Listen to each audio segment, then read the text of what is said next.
After I graduated high school, I was looking for kind of a fun convertible, and my dad, who is better at egging me on than talking sense into me, helped me find an old Saab 9.3, bought it, low pressure turbo, kind of a bone stock car, not a lot of cool stuff, but I really enjoyed it.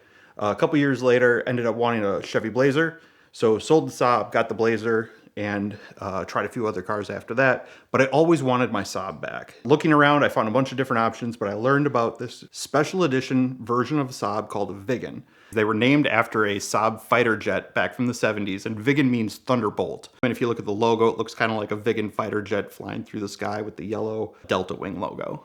And the Viggen was basically, they took a 9.5 Aero engine and they put it in a 9.3.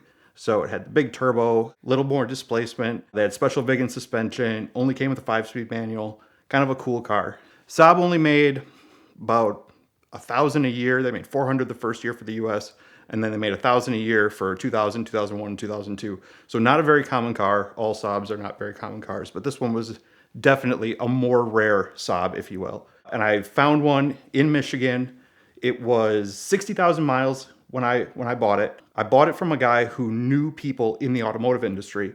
And what I didn't find out until I got there to buy it was this car actually had belonged to GM. It was a special Saab press car for the 2001 year. GM had flown it over from Sweden early in the season. They'd used it for the different auto shows throughout the country. And then it was used as a company car for some of the executives. And then later, one of the executives ended up taking it as a personal car. The guy I bought it from got it from that guy. I've had a number of Viggens over the years, but I've always kept this one in my fleet. I've had a couple of the lightning blue convertibles. I had 2 at one point. I've got a yellow one right now. I've got a couple with this really rare flame ochre interior, but I've always had this car. This is the one that I've never sold. And for a long time, it was actually my only car, and I was commuting for a long time to work every day in it. In spring of 2016, I'm driving to work one day. I'm maybe 15, 20 minutes from home, so not very far in my commute yet. And as I'm driving along, there's this big row of trees, and at the end of the trees, the sun is just coming up. And so as I get to the end of the trees, the sun staring me straight in the face. Can't see anything, including the brake lights for the Saturn Vue right in front of me. I hit the brakes as fast as I can, and I end up rear-ending the Saturn Vue. And the Saab, apparently this is why people like them so much, because they're safe, was so sturdy that it actually went underneath the back end of the Saturn Vue. And if you look at the accident pictures, you can see how the top part of the hood is basically what took all the brunt. County sheriff comes and tow trucks come and they load the car up on the tow truck and they tow it away to a local yard. Pretty obvious, this car is totaled. But because of what it was to me, it was so important to me, and because of what it is to the Saab community, because of its history, being a press car and everything, I really wanted to do everything I could to save it. But the first thing I had to do was settle with the insurance company. So I contacted my insurance company and went through the claims process. A couple days later, they came back and they said, "We have a valuation for your car. We think it's worth about $3,700. And I think to myself, it can't be worth that. I know it's worth more. I know what these cars are selling for. I've seen a few of them listed, so I'm going to look into this a little bit more. What I come to find out is when you total a car, what the insurance company tends to do, at least a lot of them, is they outsource this whole claims process to a third party. And this third party will run a report. They will find similar cars in your area, and then they will use those to create a valuation for your car. So I asked for a copy of the report. I said, "I really don't understand how you came up with this valuation."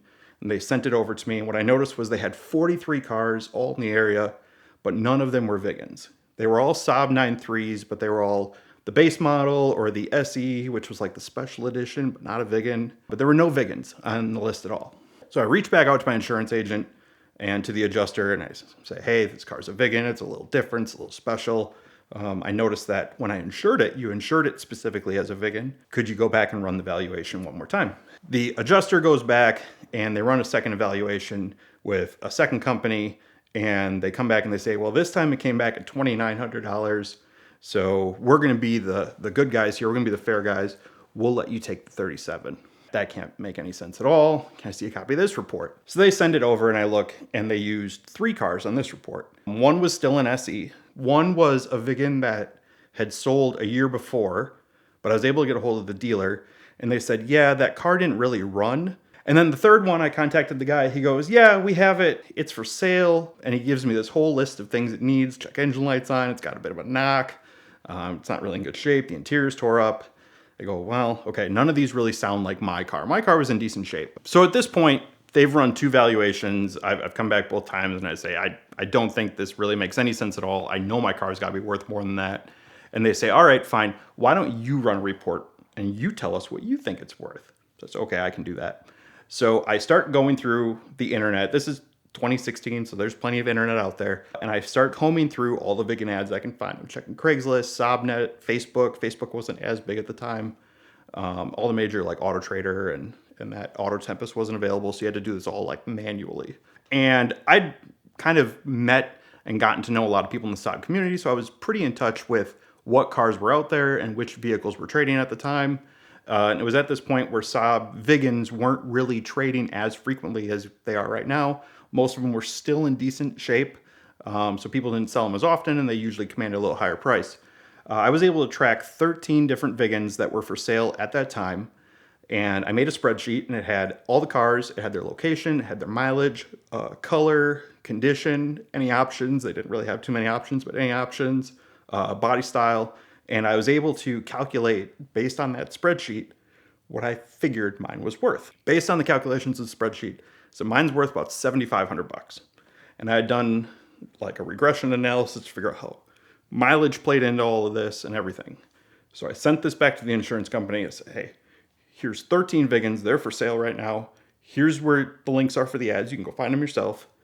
And here's what I think mine is worth. And the insurance company responded back and they said, thank you, we don't agree. So what don't you agree with? Like, I gave you all the information, I told you how I did my calculations. They said, yeah, we don't agree. So they went and ran a third valuation. This one is called a 1-to-1. So they find one vehicle and they use that as the whole basis for their valuation. And that one came back again at like $3,700. So, well, I know this car. This car's been for sale for 10 months in Tennessee. It's got a rod knock. Probably not a viable option. So finally they say, okay, we'll bring back one more. All right, one more valuation. They go through this DCI Solutions or whoever it is, and they bring back, it has 4 cars on there. One, again, had been sold months back. Couldn't really verify anything on the car. One actually completely supported my valuation. The mileage and the price and everything kind of lined right up with what I said. There was another one on there. I don't really remember the details on that one. But then there was a fourth one, and that one was for sale at a dealer in Colorado. And on the surface, it looked like a great car. 79,000 miles. Okay, all right, let me look into this. So I pulled it up. This car had 8 owners, and it had a theft recovery on the Carfax. And when you pull up pictures, you're like, oh, the front bumper's all smashed up. The interior wasn't great. And then they had a photo of the engine bay. And you could see inside the engine bay that the engine had actually been replaced. And you couldn't really tell, but it didn't look like a Vigan engine. It might have been one out of a 9.5, but it didn't have the Vigan valve cover. It was a totally different routing and everything. So you knew it wasn't the stock engine. We're butting heads with them. We're not making any headway, and we say, all right, fine, we're going to end up going to court on this. We go in front of the judge, and we have our trial for this case. The night before, the insurance company had tried to settle one more time, around $5,000, and at this point, I'm saying, no. I've got too much in this. I'm too mad. I'm too grumpy. My buddy, the attorney, is behind me 100%. We're going to go to court the next day. So we go into court, and we present our case, explaining why we think the car is worth what it is. I go over my evaluation, and it comes time for the attorney for the insurance company to cross-examine me and ask me questions about my valuation. So he starts with, what is your expertise in Saabs? I say, well, these are the cars I've owned, and I list out the 15 or so Vigans that I've owned in my time. That guy or my attorney asked, what is your qualification to run this valuation analysis? What makes you feel qualified that you've got the right data and it's saying the right thing here? I say, well, my college degree is in quantitative economics and statistical analysis. So I feel like I'm kind of qualified to run something as basic as this. And then you can see their attorney is getting really upset. During my time talking during the court case, I mentioned how that generation, the 9.3, was really one of the last great Saabs. Because this is during that period that GM was buying into Saab and really GMing all the cars. The attorney for the insurance company pulls out an article from Forbes magazine and he says, Well, this article says that the Saab 9.3 is the highest appreciating vehicle on the market today. And I say that's the new generation 9.3 that you're talking about there. And that's what I'm referencing as being a not well sought after vehicle. And that's part of what makes mine so valuable. So thank you again, sir, for proving my point. But at the end of the day, we ended up winning the case. The judge gave us full judgment at the $7,500 valuation that I brought forward. They also had to pay my attorney fees. They had to pay out the remainder of my rental car. And after paying my deductible and storage at the impound or at the wreck lot for a year, the car was mine to take home, clean and clear, clean title, which is great. I picked it up and towed it home. It was missing a couple parts, which was weird, but no big deal. I found a parts car and rebuilt it, and I still drive that car all the time. It's got about 251,000 miles on it right now. It's one of my favorite winter cars, and I plan on putting a lot more miles on it in the future. When you get a ticket, no matter where it happens, it's more important than ever to fight every one. And the perfect partner in that fight is the Ticket Clinic. When you get a ticket, you're facing costly insurance premium increases, points on your license, fines, risk of suspension, jail time, and they can help you avoid all of that. They've got offices in Florida and in California, but they can help you fight a ticket through their network of attorneys no matter where in the United States you get one. You can text a picture of your ticket to 305-305, or you can check them out now at the link in the description below. So thank them for their support of VINwiki, of CarTrek, and fight your ticket with the Ticket Clinic.